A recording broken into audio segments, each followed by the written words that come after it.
people? Okay, all right. So for those of you that are watching this after the fact, we just did this word cloud. You were not here, so you need to participate in the discussion board. Sorry, guys, I had to add that. Okay, so I appreciate your participation in that activity for me very much. Now let us kind of look at, oh, that is not your class. This one is yours. Okay, so that's what we just did. All right, so again, looking at or talking about congressional powers, I'm only going to spend a little time today doing this, and then I'm giving you guys an actual application activity where you're going to work in groups to complete the task. Okay, you should not, I'm repeating, you should not need to be writing these down right now because, again, if you did your Article 1 guided reading question where you had to list the powers of Congress, you probably already have these somewhere, so you shouldn't need them again. If you want to write them again, obviously, I'm not in your house. I'm not going to, like, smack your hand and make you not do it. Rock out with your bad self. But when I'm done talking, I'm going to click. All right, so again, right, Congress has legislative power. It's power to make the laws. However, lots of things that Congress does not necessarily create a law or a direct policy, so I do want to keep that in mind, all right? Again, this is not an all-inclusive list. You should have a much better list that you created for yourself. But these are some of the things, right? They obviously make the laws. We noticed one of the big words in our word cloud was money, okay, right? They have the power of the purse. That includes other things that we saw in our word cloud, like taxing and coining money, punishing for counterfeiting, borrowing money, right? And all of those things are explicit, enumerated, expressed powers.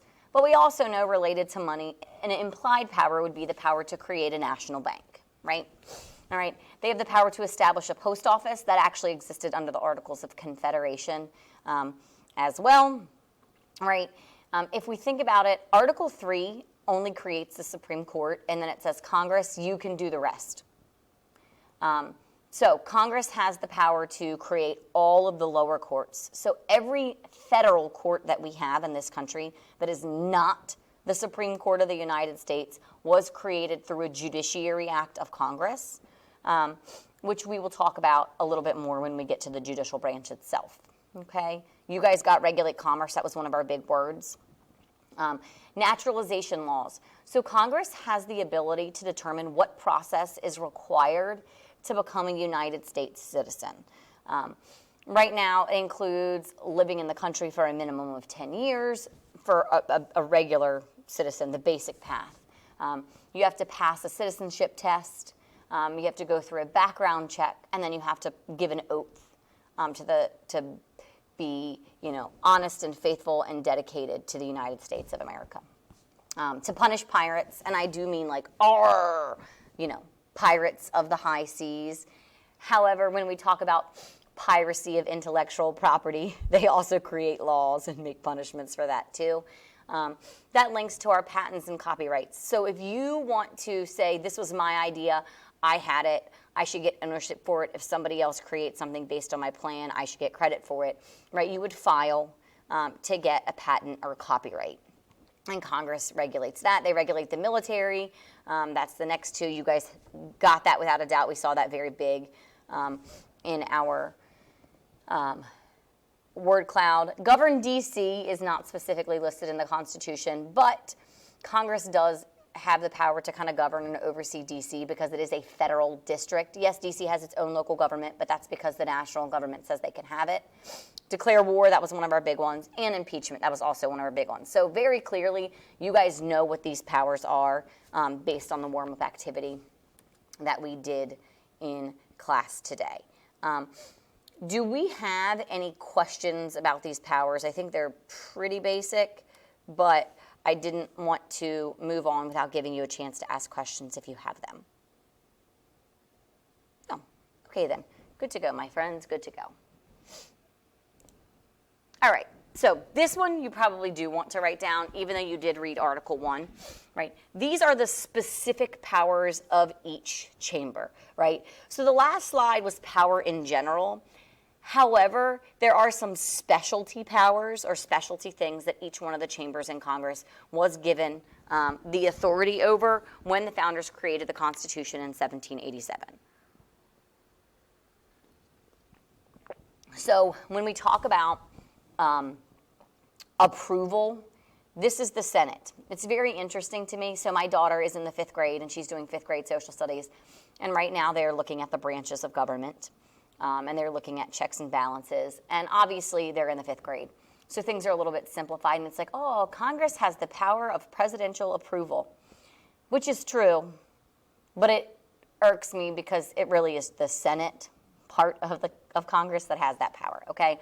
So anytime, and we should know this because we just saw Trump recently, right, make a nomination to the Supreme Court and Barrett, and that was a big deal, right? So the Senate has a special committee, which you guys looked at yesterday, right, that is for, it's the Senate Judiciary Committee, and when the president decides that they would like to nominate a judge to the federal courtship because there is a vacancy, Congress is the one who does that investigation in their committee, and then they recommend it to the entire floor of the Senate, and the Senate approves that.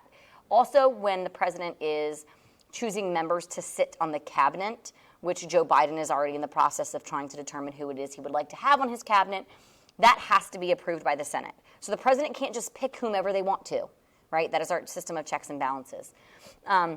The Senate is the one that officially is going to approve treaties. Presidents normally do the legwork and decide where they want a treaty, but in order for a treaty to actually take effect, the Senate is the one that has to approve that.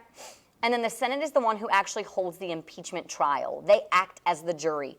We also just saw this happen, right? Man, whew, we just got a serious dose of real-life government class in our government the past few months.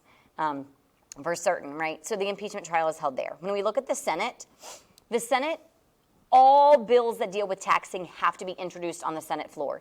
If we want to impose a new tax or increase a tax in this country, that bill can only start in the House. That is because the House is considered the direct representative of the people. Okay, so, right, in the beginning when the original Constitution was created, only the House was directly voted on by the people. The Senate was voted on by state legislatures. And there have always been more people in the House. So the idea was if you were going to tax the citizens, you need to ask the representatives that are closest to them and most represent their interests. And that's why that is that way. And I guess I could have put this under the Senate too. So, for example, we obviously had a winner in this presidential election year. However, if there is ever a presidential election year in which, and this has happened, no president wins a majority of the Electoral College, then the House gets to pick the president. The Senate picks the vice president, and the House picks the president. Okay?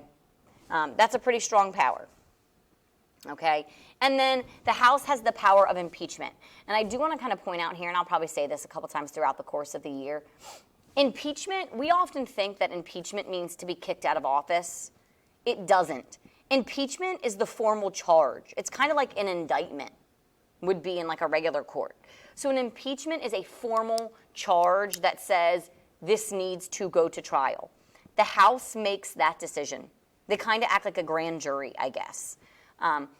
So they impeach or make that formal charge, and then once they do that, the case goes to the Senate for actual trial, and then the Senate serves as a jury. Okay? Any questions about that slide, or does anyone need me to leave that one? Okay. So what you guys are going to do with the rest of class is I'm going to break you up into teams. And once you are in your teams, you're going to access the activity in Schoology, which you can go ahead if you want to. I'll talk about it here in a minute. If you go into Schoology under our Powers of Congress, show what you know, there's going to be this assignment in here. You can go ahead and access it as you want to.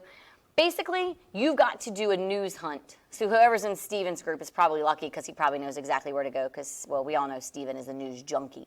A news junkie. If you're going to be a junkie, a news junkie is a good one to be. Okay? So what you have to do is find a minimum of 4 different news articles that represent powers of Congress. So you can search for the article first and then determine what power of Congress is represented, or you can think about a power of Congress. You got to tell me what power each article is representing. You need to give me the title, the author, and the date, and the link. I don't know if I said that, but give me the link, too, if I didn't say it. Okay?